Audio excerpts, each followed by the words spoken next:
Positive Perspective, one of the most interesting hours on web radio, where we shine the positive light of Jesus Christ on music, scriptures, community, and world issues. We're being broadcast from the awesome Skidrow studios in beautiful downtown Los Angeles. If you would like to see our show live, go to skidrowstudios.com and hit live video. And now, our show.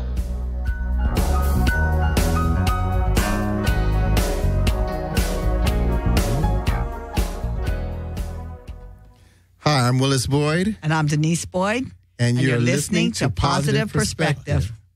All right. Interesting show tonight. We have Melvin Ishmael Johnson in studio. But first, I'd like to say hey to Brad Samuels, who was had taken ill earlier today and not able to attend tonight's show. So hope you feel better, Brad. And I got to get something off my chest, or it's because of something in my chest. Denise and I just had our anniversary yesterday, and I don't care to say how long we've been married. That's not none of your business. Okay, but it's been a while. But it goes by fast. But I guess what I really want to say is that love and people who love and people who understand, people who try to understand is such a wonderful thing that that we can trust, one another. And once you can establish those things, then life is just so much better than being a flake or lying and doing all that crazy stuff.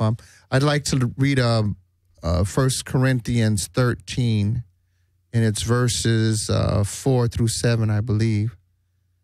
If I can get stuff working right, which should have had it set up. And that is 1 Corinthians 13, verses 4 through 7 is, love is patient, love is kind, it does not envy, it does not boast, it is not proud, it does not dishonor others, it is never self-seeking. It is not easily angered. It keeps no record of wrong. Love does not delight in evil, but rejoices with the truth. It always protects, always trusts, always hopes, always preserves. Love never fails. Okay, and I'm gonna leave it right there. Okay, now was there anything in that was tricky or that you didn't understand? Nope. That you could say, well, that could have been taken another way. Love does not fail, It keeps no record of wrong. It just seems like, people always want to take the Bible, that's New Testament Bible. They want to take the Bible and they want to say, well, gosh, it could mean anything, or I could take that any kind of a way.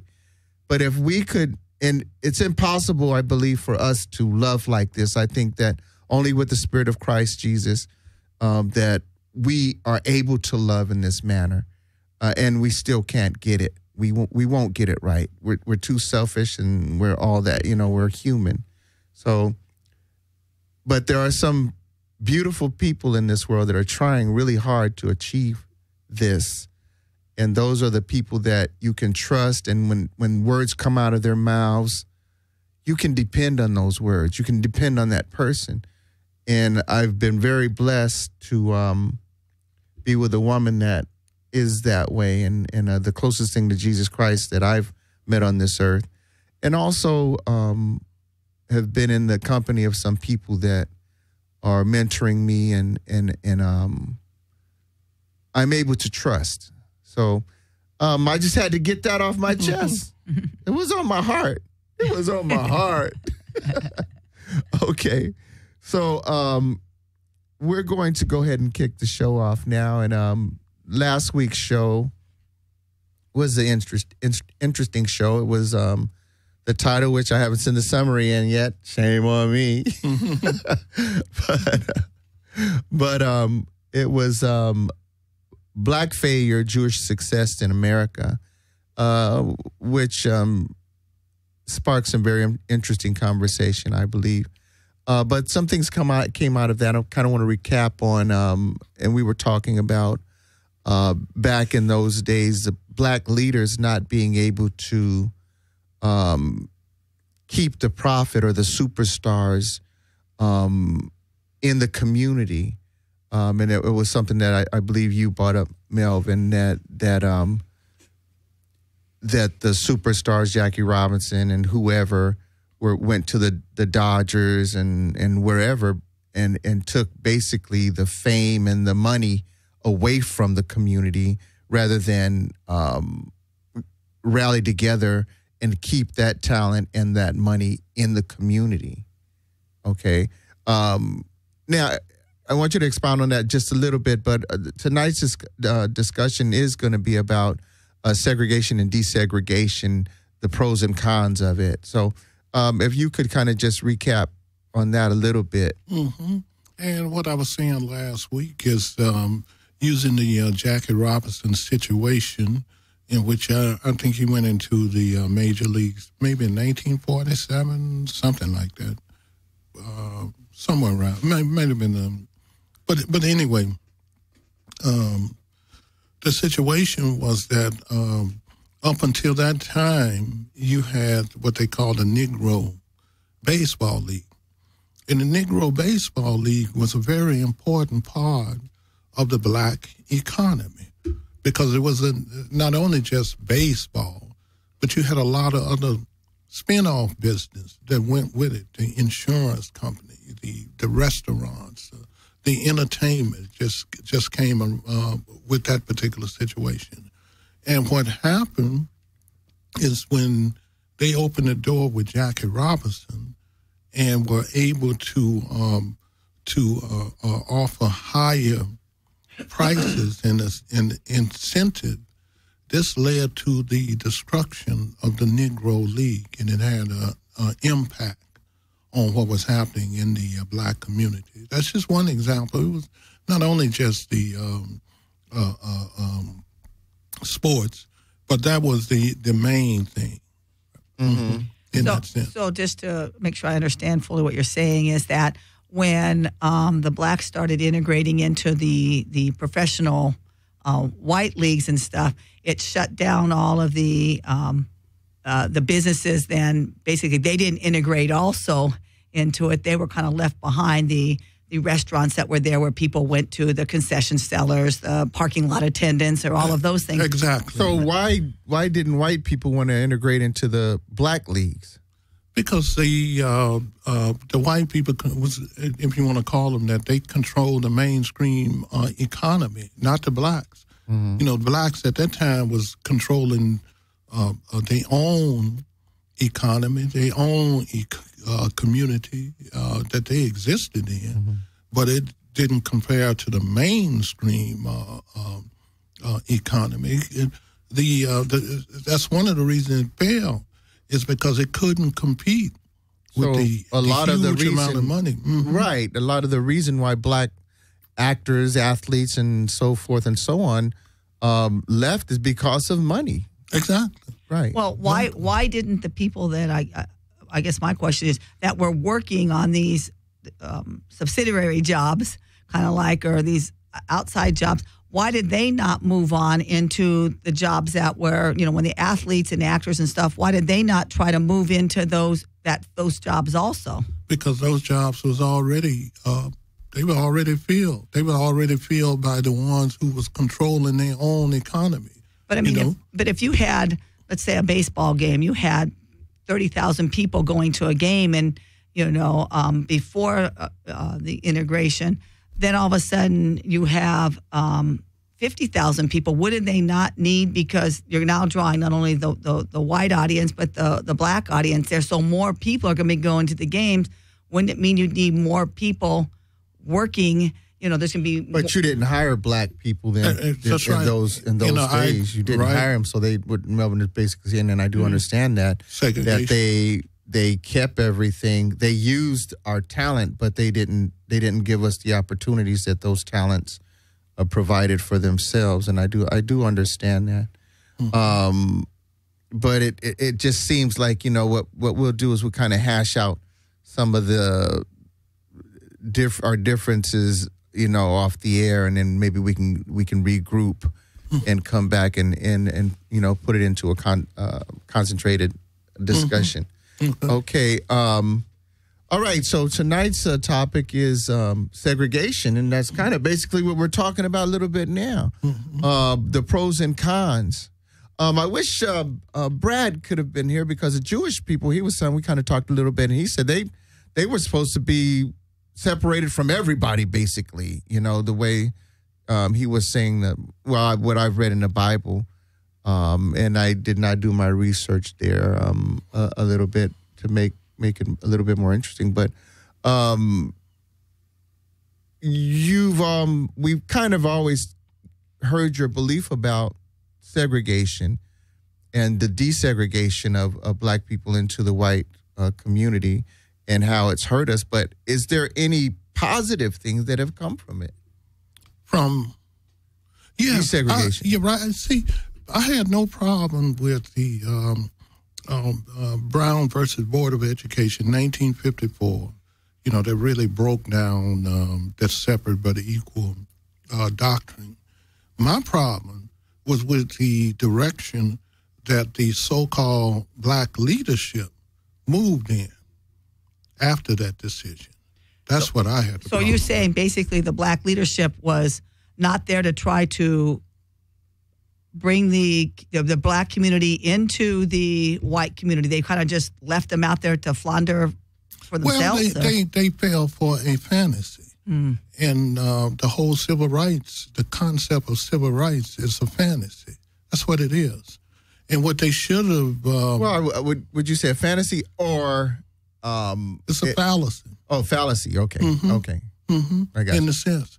And the correct direction to move in was in terms of economics, moving in that direction. Because what the civil rights, that's just a word, have no meaning.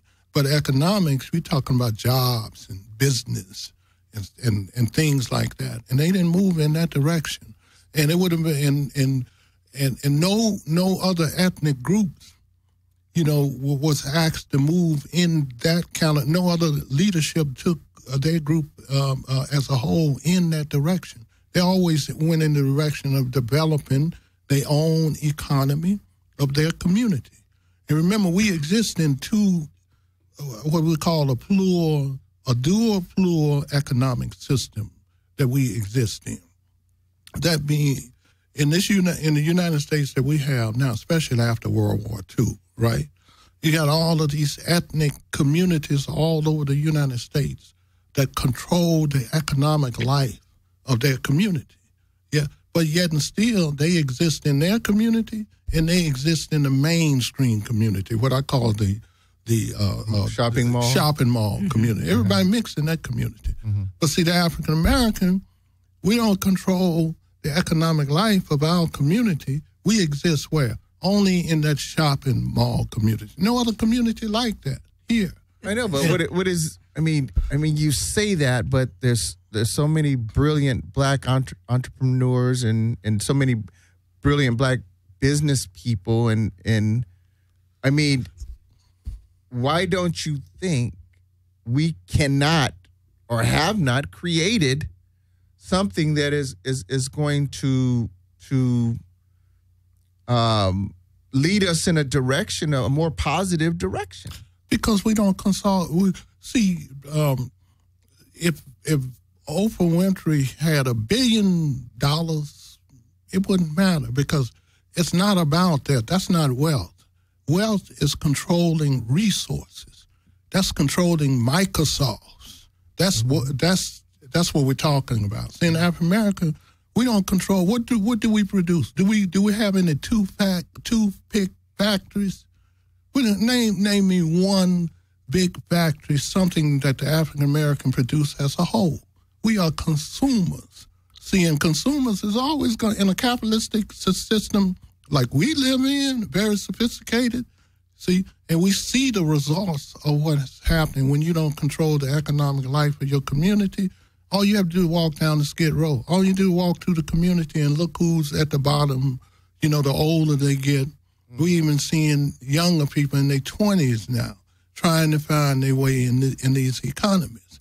And the reason why, you have to depend upon the outside communities, right, to survive, to take care of you. What about the Mexican people? Seem like they're flourishing. They're flourishing. They because the Hispanic community, they control the economic life of the community.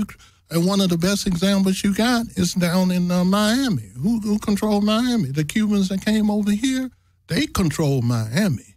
See? And why do they control Miami? Because they control the economic life of their community. See, they can create jobs. They don't have to reach out for anybody, you know, to help take care of their community. So how did they do that? And see, what I'm saying is there's not anybody black brilliant enough to start somewhere. I mean, they're immigrants. Well, they came over here and they started with nothing. I know the guy that owns the Gus Jr. Hamburger chain, or I don't know if I'm offending him by calling it a hamburger chain, but it's big money. He said he started off shining shoes. He's from Greece. Mm-hmm. Started off shining shoes in New York. Yeah. Now, how can he come over and establish from nothing and we can't seem to? Well, I could explain. Very simple. Because you got many Greek towns all over the United States. Mm-hmm. And usually when you have a situation like that, you have individuals that they can go to their ethnic community, right? And then the key is to exploit the weakest of the ethnic community. An area where I went to school as a perfect example, right? Michigan, Detroit, Michigan, right? Mm-hmm. The ones who control the economy there is mostly the Arabs. Now, when you go to the black community in Detroit, mm-hmm. the ones who are controlling these little small businesses and the stores inside of the black community, right? So, yeah. So I'm saying, now the Arabs, they have ethnic communities all over. They have strong communities all over. And all I'm saying is the only one that don't, see, is the African-American community. And you think that is the basis of us not having anything, or I'm not saying because there's a lot of black people that do have, okay, but I'm just saying like South Central, Skidrow, and poverty-stricken communities in Michigan and all over the United States. See, it's a difference between wealth and controlling the resources. That's the important thing. So how come black people can't control the resources? How come they're not going and starting businesses in these communities and then building from that? We talked about it at the beginning. Right after Brown versus Board of Education, they chased after the ghost. And what was that ghost? The whole civil rights concept. So you're saying that Mm-hmm. that the leaders were trying to make sure that they, instead of trying to make things economically equal, they were chasing after, you know, can we go into a restaurant, or can we use the same bathroom? Or can we have a white woman? Instead of saying, can we, so that instead of being economically, they were just looking at more of, we want to be able to have the rights or the freedoms to do what everybody else can do. Yeah. And they just settled for that versus settling for, we need to be able to establish businesses, to own property, to do different things. That sounds a little weak to me. Well, see, even though you have some brilliant leaders that have produced studies and books to point that out, see, the starting point of this whole misconception started with Dr. W.E.B. Du Bois. You know, after the slavery period, he developed a concept called the talented tenth, based upon the concept of you times. Hit a little bit of that last week, right? And that have always been a flaw because our leadership they still in that direction right now. He pushed the idea that if you educate 10% of the descendants of the slaves of America, that they would reach back for the other 90%.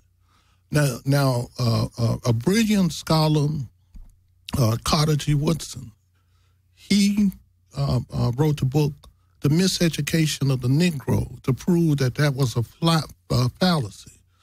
In that book, he pointed out that if that the 10%, if they get a westernized education, they're going to have more in common with the mainstream society instead of the 90%. And W.E.B. Du Bois, he accepted that. But the rest of the different leadership and stuff, they continue to move in that direction. See, they continue to pursue that Western education without taking in the Eastern aspect of that education, from where Western education come from. And the more education an individual got, the more that distant him from the mainstream society that they left behind. That's what we're dealing with now. You know, selfishness. Well, is it a selfishness? It's not a. If you want to call it, the survival of the fittest, they want to call that. But it's just a group phenomenon that developed over the period of time, and our leadership. I think it was a big misunderstanding, because I think a lot of our leaders, Dr. King, one of my favorite persons, I just think he did, at that time, he didn't understand the economics of the situation, like people like Malcolm X or the Honorable Elijah Muhammad or definitely Marcus Garvey understood the importance of the economy. Malcolm X understood it later on, but he was assassinated before he had a chance to really implement any of these ideas. And this is the only thing that's going to really, really change what's happening in the black community, because, see, all of it is relating. The huge prison system, all of that is related to the fact that we don't control anything in our economy. We can't expect, the outside economy to educate their own and educate us too, to be responsible for us too. The closest thing to happen to that was the relationship that we had with the Jewish community. But that changed.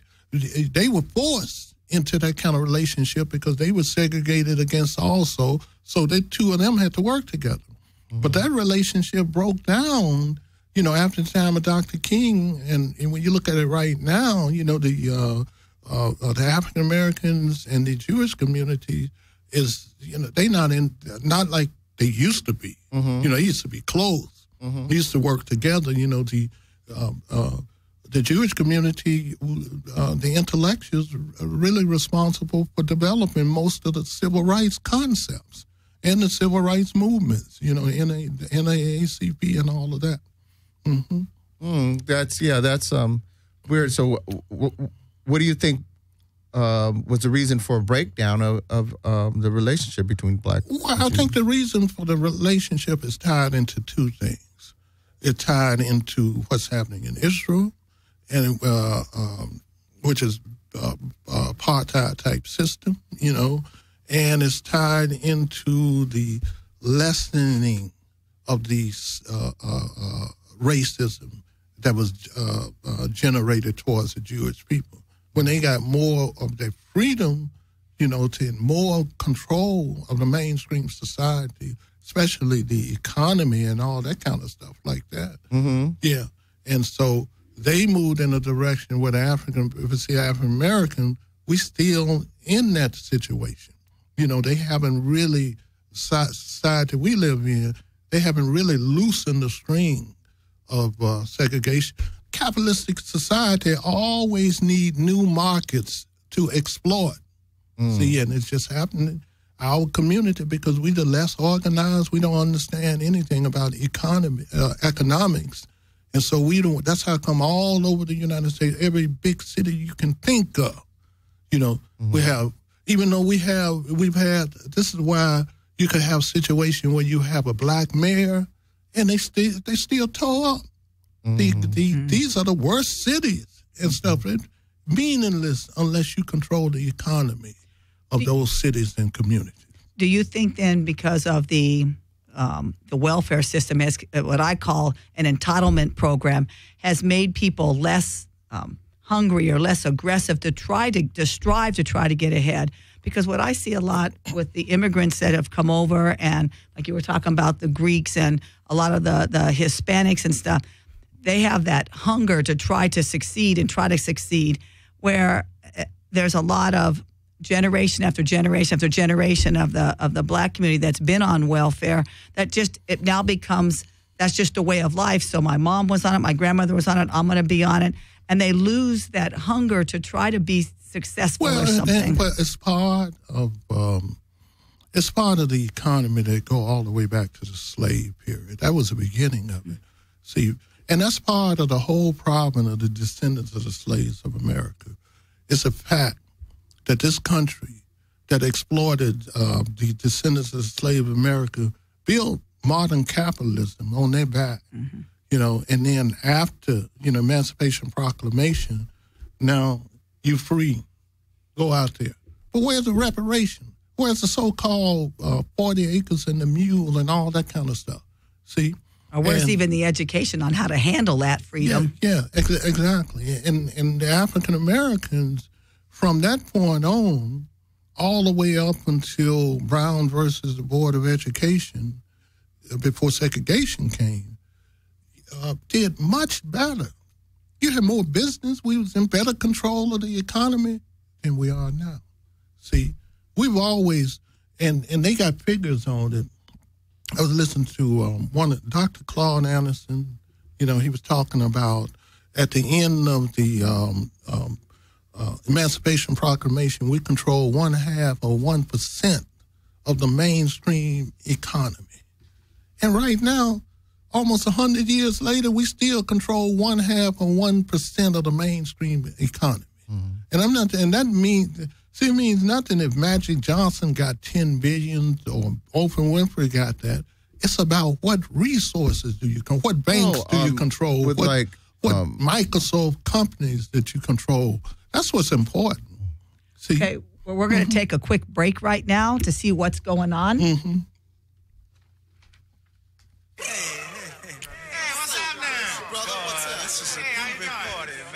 All right, it's time to have a look at what's going on and where you can get it going on. The best impressions start at home. Elite furniture for affordable prices.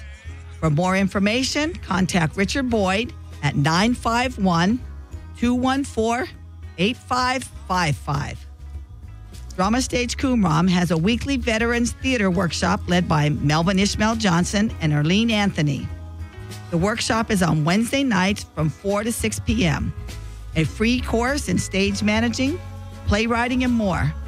The workshop, though, has been postponed, but if you'd like more information on when it will resume, you can contact Melvin Johnson at 213-908-6567 or email them at dramastage1@yahoo.com. Positive Light is back for the kayak. Kayak! If you know anything about Positive Light history, we take the children kayaking. Inner city kids, out of city kids, everyone's welcome. The fundraiser will be on August 22nd, and the kayak trip will be on September 19th. So let's all get ready for that. We'd like to thank our engineer, Jeremy, for helping us on out. You're doing a great job. If you'd like to be part of our show through sponsorship, you can contact us at 951-789-1046 and learn more about our organization, Positive Light Ministries, and make a donation. Please visit our website, positivelight.org, or you can contact us on Facebook at facebook.com/wearepositivelight. And I'd like to give a shout out. Oh, go ahead. Tech Top Retreat, the first Wednesday of every month at the Vortex. That's 2341 East Olympic Boulevard in Los Angeles at 5:30. Workshops, speakers, and networking for Skidrow Studio show hosts, engineers, and interns. It's a free event, and refreshments will be served. And if you need more information, again, you can contact Melvin Johnson. Okay, yeah, I'd like to give a shout out to Shantae. As you can see that she hasn't been here for a little bit. She's moving up and on.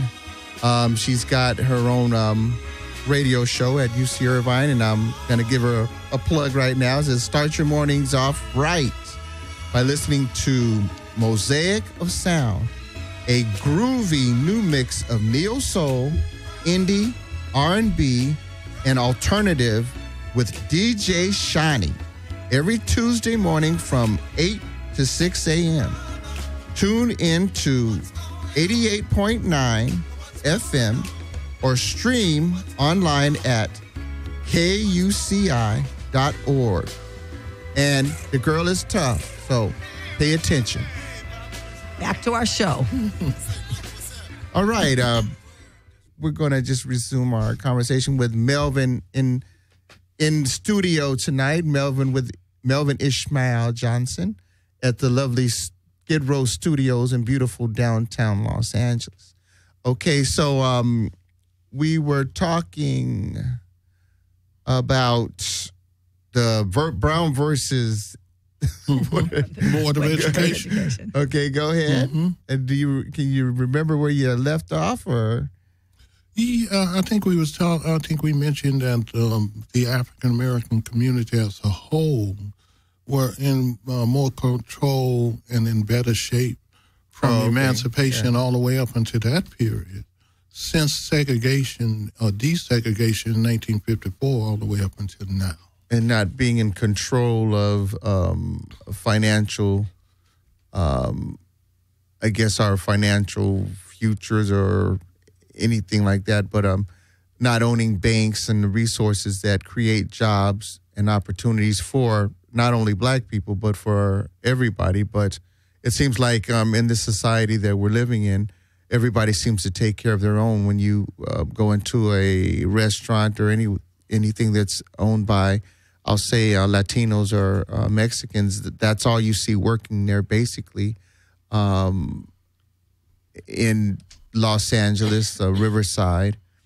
And I mean, I don't believe that should be right, but it seems like it's always been that way. I remember in the late 70s, early 80s, and down on Manchester, when a lot of the businesses, I'm not sure if they were black-owned businesses, but they were black-run businesses, whether it was franchisees or management, but most of the people that worked in those establishments were black people, and it was a majority of black people.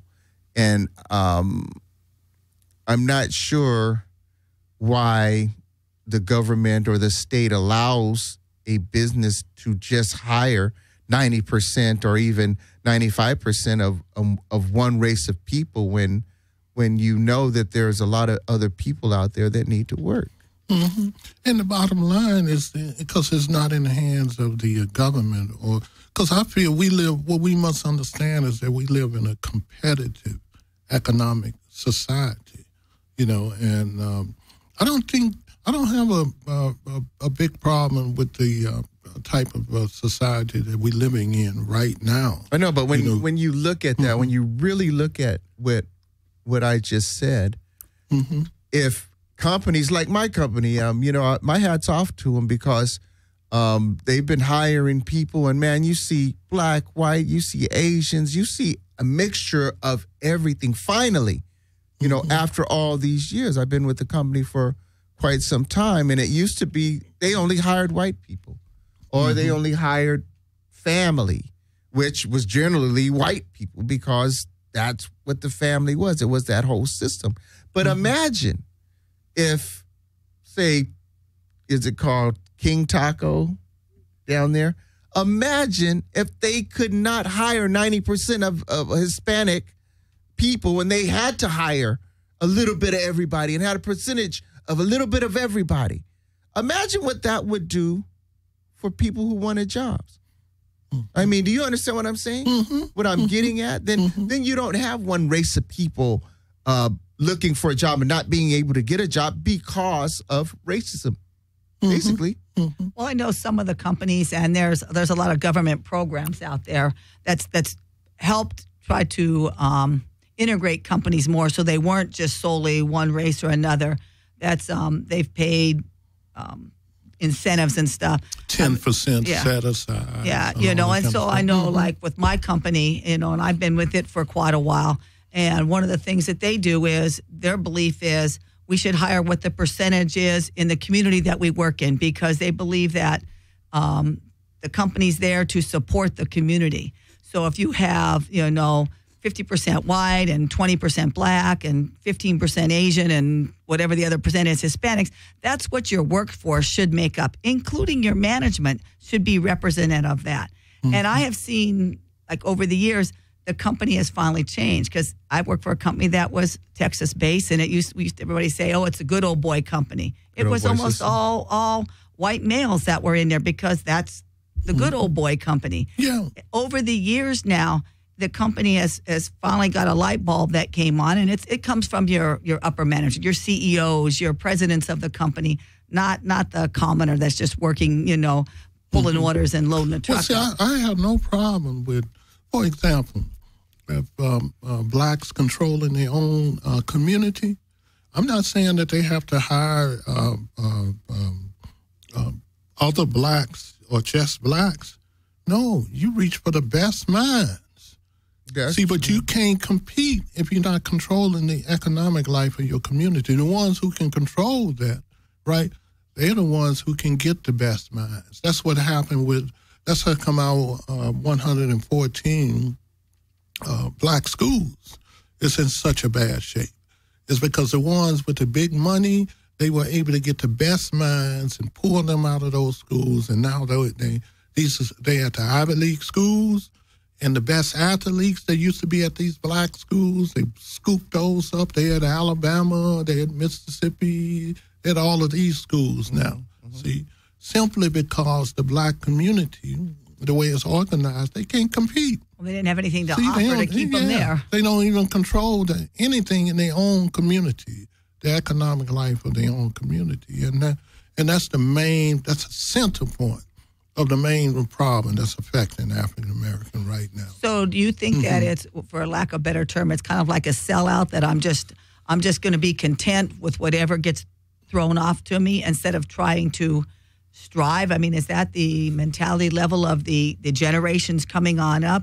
Instead of instead of reaching for to be the best and stuff, I'll just settle for whatever's handed out to me. The best has been taken. Now I'm just going to hang my head and kick rocks and do that. I don't think it's a sellout, but see, one thing, modern capitalism always need new markets to exploit.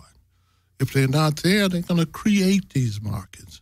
And one of the markets that they have created today is the prison industrial complex. See, they talking in African American. We just fell into that particular trap. That's why we make up probably something like half of the population. But when you're looking at it at the bottom line, before they deal with racism, which is important there, the main thing that they're talking about is what? Profit. Because when you look at what do state of California get for an inmate? They get something like $50,000 a year in their budget to take care of every inmate in their prison system. You can educate the same person for that. But see, the thing is, it created a new market. That's why they got all of these private prisons that's on Wall Street now, because they interested in profits and stuff like that. And it's tied all into the lack of control of your own community until we began to don't fall for the fallacy of when we see somebody, a wealthy African-American entertainer or athlete, and say, oh, yeah, African-American is progressing. That means nothing. That's a fallacy. That's 1 in 1% of what the whole... has no impact at all unless these African-Americans begin to, since they have, and it's going to take their involvement to change what's happening in the black community, because they're going to have to start setting up business that they can own in it. Guys like Jay-Z. That's what I like a little about what Jay-Z is doing. You have to control these resources. You have to be like Bill Gates is in charge of Microsoft.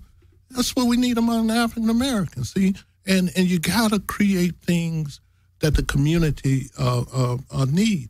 And see, the African Americans, we have created probably 70% of all the inventions that was ever invented in the United States come out of the minds of African Americans. How many do we control of all these inventions? See? And so that's the key. See, We got to, what it's going to take is going to take the people with the wealth, right, to start investing in and rebuilding these African-American communities. See, and it's not a concept of practicing racism. You know, what we're talking about, a community with nothing but African-Americans. No, you know, the African-Americans, that's not even our makeup. You know, we can interchange with any ethnic community. Just like if you watch what's happening with the Asians, see, go up to Koreatown, see, and you see Koreatown, you see all kind of mixture there coming through. But the key is who's controlling the economy of Koreatown? The Koreans. Who's controlling the economy of Chinatown? See? And then now one of the things that's happening with the Hispanic community, right? And they always say it's another fallacy that they push on us, and we can't let them push on it. They always say, oh, the Hispanics have become the second largest ethnic community in the United States. That is a fallacy. Why is it a fallacy? Because when you break down the Hispanic community, probably 60% of the Hispanic community is of African descent. They look just like us. See, the thing that our problem is we didn't learn Spanish, especially out here. You know, and I could never understand where African American living in Texas, Arizona, and California. Now I can understand. I grew up in Mississippi. You know, I can't even think of seeing any Hispanic coming up in my whole life. Right. But see, out here, you know, they didn't see a need to communicate with this huge, large ethnic community. I know, but it seemed like it was sudden, and a lot of black people that I talk to say, we're in America, you know, why should I learn Spanish? But I'm learning Spanish and trying to learn it because I figure probably in 2 more years, if I'm working, I won't probably be able to get a job or work if I don't know Spanish. And not only that, Spanish is such an important historical language. See, Spanish is, if it wasn't for the Spanish language or the Arabic language, because Spain got over 800 years of Islam in them, you know, in terms of transferring what they call civilization went through. The Spanish language is very important. People think, when they think about Spanish, they think about Mexico. Right. See, you got the whole South America, Brazil. That's what I'm saying. Even, you know, you've got so many people. I mean, I remember first apartments we lived in, they were Puerto Rican? Puerto Rican. Yeah. I thought the lady was Mexican and her son was black. Until all of a sudden he started rattling off Spanish like it, and they were Puerto Rican. He just had different features than what she had. But people go and they automatically assume, you know, that because of what you look like necessarily is what you are, and yet he's really, you know, Hispanic or Latino. And then Cuba, look at then they getting ready to open up the whole economy of Cuba. Now, who you think gonna take it? You think African American going over there can speaking English is going to take advantage of that? But see, a person speaking Spanish, they got a better chance. They already got the upper hand. Yeah, and going up, they can communicate. See, so that's what I meant about we within the Spanish community. We must create the African American here must create a communication system with that huge 60% of the Spanish community, the Latino community, and stuff like that.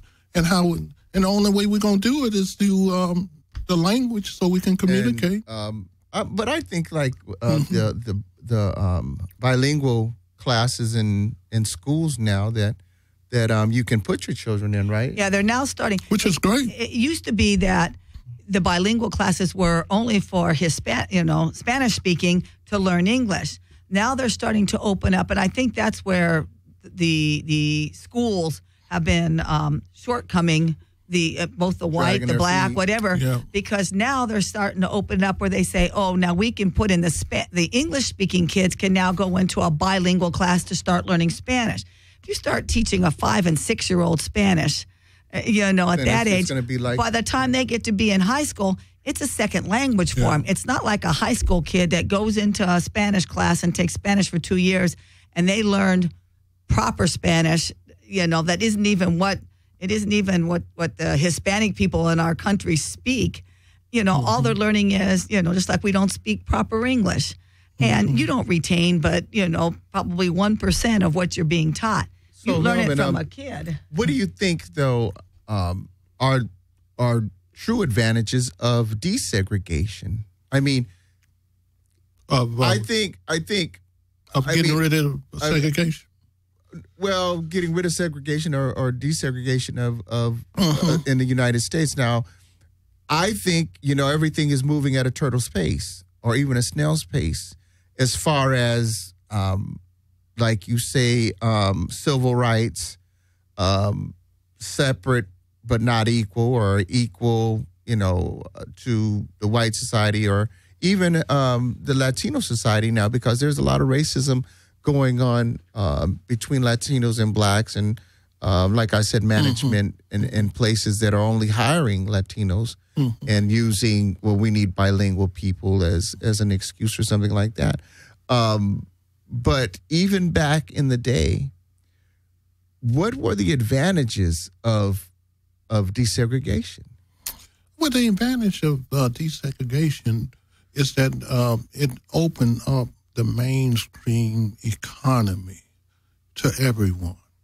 The ones that didn't take advantage of it, as I mentioned earlier, because they went into a direction of a fallacy, you know, in terms of where everybody else is developing their own community, producing their own jobs, and yet still existing in that mainstream community. The African American went into the misconception was going in. I want to be able to eat in your restaurant at your table. See, I want to, which was to me the most ridiculous thing that you can think of. I know it was for me, or living in a white neighborhood, right? Or living white in schools. Exactly. But white schools were, I mean, they were better funded. They had better minds, like you say, without a doubt. And it was a reason that they was better funded and all better teachers, better money, and all that kind of stuff like that. Is because they had 200 or 300 years to develop their schools, whereas we're talking about descendants of slaves of America, we had that 400 years of slavery in which we were being exploited. Well, I thought I heard what you said, that actually the black people created the school system that they use today. The public school system came into existence. You know, it was part of the act that created the Freedom Bank and all like that. That created a public school system. But we don't control it. You know, it was created for the descendants of slaves of America. That's how the public school system came into existence. That we use today. That's the whole history of it. Well, I think if you went under the precinct that you had, that if instead of going into the civil rights movement to try to say, you know, we want to be able to go to sit at this table or go to this school, that if, from what I'm understanding you're saying, is that if we'd have concentrated on getting the community to be strong and being able to provide for itself, then the money would have been there already to have for better teachers into the black schools, because basically, you know, it's a percentage of what your community, you know, puts out in tax money is what goes back into your school system. So your community makes more money, you pay more money for your teachers, which then brings the level of education on up. And Brown versus Board of Education and desegregation, what it did, it gave us an extra choice, not the only choice. See, we feel that we think that's the only choice. Now we got to go try to go to somebody else's neighborhood that have created their own ethnic neighborhoods and stuff like that. You know, they got their own culture behind it. Now we want to force our way into that. We want to force their way into their restaurants instead of creating our own. See, that's the only choice that we think that we had. You know, at the same time we doing all of this, we ain't developing no business, we ain't developing no restaurants and all like that. So that's And your scholars had already pointed that Well, out. I'm sure it's kind of a blanket statement, but I'm sure that there were black people that did have their own restaurants and did have their own hotels and their own businesses and companies as well. But it was just not at that larger level and that greater scale. And the leadership. See, the leadership took the whole mainstream thinking in that direction. So they wouldn't even, the ones who tried to put their business together couldn't get the support. Mm-hmm. They would rather go to a white restaurant. They felt that's the new thing. That's what we was fighting for. See, and most of these businesses, they couldn't survive. You know, you got to, and I'm not saying that a lot of these business was quality business and all of that, but all I'm saying is that's what happened. That's what leads us into the problem that we're dealing with right now. Well, I think with the civil rights movement and that the black communities broke the barriers for the opportunity, so that when the Hispanics area, community, because that has just grown in the last 20 years so dramatically, they didn't have to waste their time fighting whether they wanted to go to a white restaurant or they wanted to go to that, because the blacks had already fought that fight. So they concentrated more on, I can do what I want to do, and that if I wish to do that, I'm going to concentrate more on necessarily the economics. The Hispanic leadership, right? The Hispanic leadership studied the civil rights movement. And they walked right through the doors that the civil rights movement created. Well, there's nothing wrong with that. Nothing at all. They took advantage. They were smart. And they're workers, too. They're hardworking people. And utilizing that. Yeah, so what this whole conversation, it reminds me of the play that you were in, the Magnificent Dunbar Hotel, when they said when the civil rights and all that came through that, was it Duke Ellington that used to stay there? Mm-hmm. And then he left there because he was able to stay in a white establishment. So he left there, and then it caused that place to close down. I mean, they followed. Yeah. So it's kind of weird, but it's also kind of sad that as a people we're not able and still not able to rise above that. It just seems like there's too many brilliant minds and too much talent to be in this struggle that we're in. Yeah, and we must begin to push our young people in that direction, not just for the good of the African American as a whole, but the good of the country as a whole. That would be better off if everybody's controlling the ethnic community, and also we existing in that shopping mall community and all that kind of stuff. Okay. Yeah, so anything you'd like to comment on in the last few minutes of? Well, I would just say that I think the person who really understood the economic system and laid the best solutions that we should really think about was the Messiah Jesus. Because if they got the Dead Sea Scrolls going around right now. Right. See, if you understand that Jesus pushed the whole concept of the ones that follow his teaching, not being caught up in the capitalistic system. You can't own nothing. You can't own 10%. He said, give it up at all. We're going to keep it as a communal thing for the good of the community. How does that work, though? I mean, now we're getting into something that's, we'll have to have a show on this. Well, we have to debate with the Messiah Jesus on that. Well, he showed us. I think, we could go to the scripture and see what's going on with that. But yeah, they did do that, actually. But a lot of the scholars said that it failed in those early days. Well, it's a topic. You got anything to say, girl? No. Okay, then I'm going to say we are never more like our Lord and Savior Jesus Christ than when we are loving, forgiving, and creating. That's our show. Yeah.